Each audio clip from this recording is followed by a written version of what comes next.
ধসে পড়ল বাড়ির একাংশ, কপালের জোরে বাঁচল 3 জনের প্রাণ। ঘটনাটি ঘটে ঝালদা পৌরসভার 5 নম্বর ওয়ার্ডের। স্থানীয় ও পরিবার সূত্রে জানা যায়, সোমবার কয়েক মিনিটের ঝড় বৃষ্টিতে প্রতিমা কান্দুর বাড়ির এক অংশ ভেঙে পড়ে।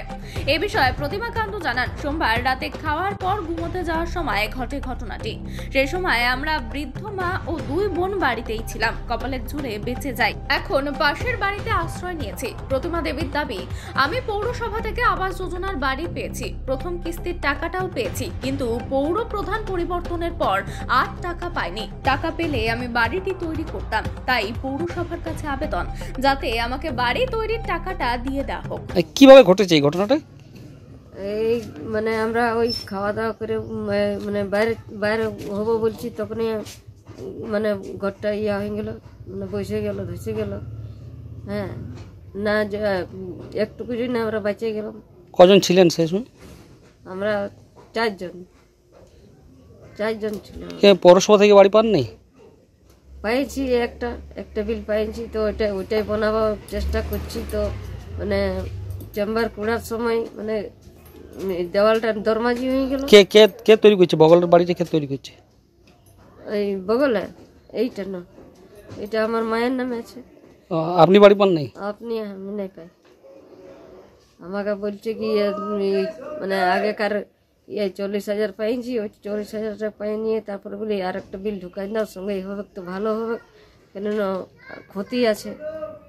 ঘরটা তো দেখে যাইছে চেয়ারম্যান আমাদের, তখন বলা হইলো, তো বলছে কি না তোমাদের লিস্ট নাই, কে সবার ঘর ঢুকা হইলো, 6 জনের কজলে ঢুকা হইলো, আমার নামে বলছে কি তোর নাম নাই।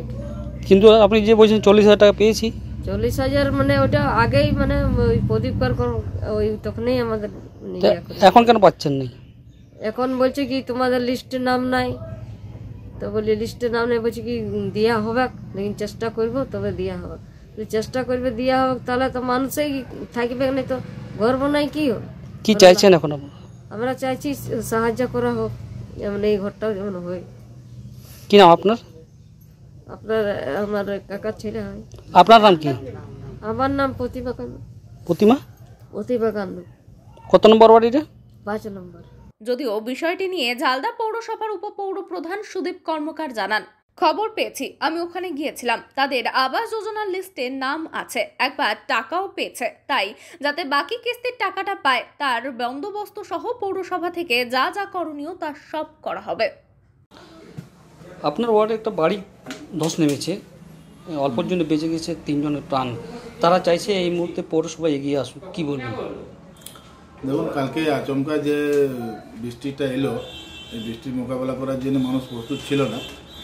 তো খবরটা পেয়েছি, বাড়িটা কাঁচা অবস্থায় ছিল, বৃষ্টির জলে ওনার একটা দেওয়াল পড়ে গেছে। তো আমাদের পৌরসভা থেকে ওনার ঘর আছে, ঘরের টাকা উনি কিছুটা পেয়েছেন। আমরা চেষ্টা করব পৌরসভা থেকে আরও তাড়াতাড়ি যাতে ওনার বিলগুলো ক্লিয়ার হয় এবং বাড়িটা তাড়াতাড়ি উনি বানিয়ে উঠতে পারেন, এবং আমাদের পৌরসভা থেকে যা সহ্য করার থাকে আমরা নিশ্চয়ই করব। আদিবাসী কর্মী সমাজ আজকে আমাকে মনোনীত করেছে এই আগামী যে লোকসভা নির্বাচন পুরুলিয়া কেন্দ্রে, সেখানে প্রার্থী হিসাবে আমার কিছু বক্তব্য আছে। তবে মানে এগুলোতে হচ্ছে খৈরাতি দেওয়া হচ্ছে শাসক দলের কাজ। যারা ক্ষমতায় থাকে অবশ্যই এটা তার বাড়ির টাকা নয়, ঘরের টাকা নয়, ধান বিকা টাকা নয়, গম বিকা টাকা নয়, সরকারের টাকা ওকে অবশ্যই দিতে হবে। এবং অলরেডি সে তো পাইছে, পাওয়াটা বন্ধ হবে কেন? এগুলো তো প্রতিবাদ হওয়া দরকার। পাওয়াটা বন্ধ কেন হবে? আমার মতন লোক তো প্রতিবাদ করবো আমি। তবে আমি কি করে সাহায্য করব, কী ব্যাপারটা আমরা জিতি না, আর না জিতেও আমরা মানুষের কাছে দাঁড়াই। আগামী দিনে প্রতিনিধি হয়ে নির্বাচিত হলে, আগামী দিনে নয়, এখনো পর্যন্ত যেখানে যে কিছু অফিস আদালতে কী অসুবিধা হচ্ছে সেগুলো আমাকে যদি কেউ বলে, আমি সঙ্গে সঙ্গে আমি অফিসারকে কথা বলি, যে ইমিডিয়েটের ব্যবস্থা করি। এখন হচ্ছে আমরা তো পেপার দেখছি, খবরের কাগজ দেখছি, বিভিন্ন সময় টিভি মিডিয়া বা ইলেকট্রো মিডিয়া দেখছি যে আমরা টাকা পাই নাই, সেন্ট্রাল দেয় নাই। সেন্ট্রালের সঙ্গে স্টেট গভর্নমেন্টের ঝগড়া হতে পারে, তার জন্য কি দৌড়াবে লোকটা? ওর সঙ্গে ঝগড়া থাকতেই পারে, ওদের সেন্ট্রাল গভর্নমেন্ট স্টেট গভর্নমেন্টের ঝগড়া থাকতে পারে, কিন্তু এইখানে গরিব মানুষ আর কাজ পায় নাই, কিংবা ঘর হয়েছে, ঘরের অর্ধেক টাকা পাইছে, বাকি পায় নাই, আরও কোনো সুযোগ সুবিধা আছে তার জন্য পাচ্ছে নাই, ওদের গোলমাল চলছে, মানে সাড়ে সাড়ে লড়াই হচ্ছে, দু ঘাসের মরণ। এটা কেন হবে? এটা তো সমস্ত রাজনৈতিক দলেই প্রতিবাদ করা দরকার। আর সেন্ট্রাল গভর্নমেন্টের সঙ্গে স্টেট গভর্নমেন্টের লড়াই হতে পারে, এবং সে টাকা দিতে পারে, নাও দিতে পারে, কিন্তু তোমাদের লড়াই হচ্ছে, সেখানে গরিব মানুষ মরবে কেন? সাড়ে সাড়ে লড়াই সাড়ে দু ঘাসের মরণ হবে?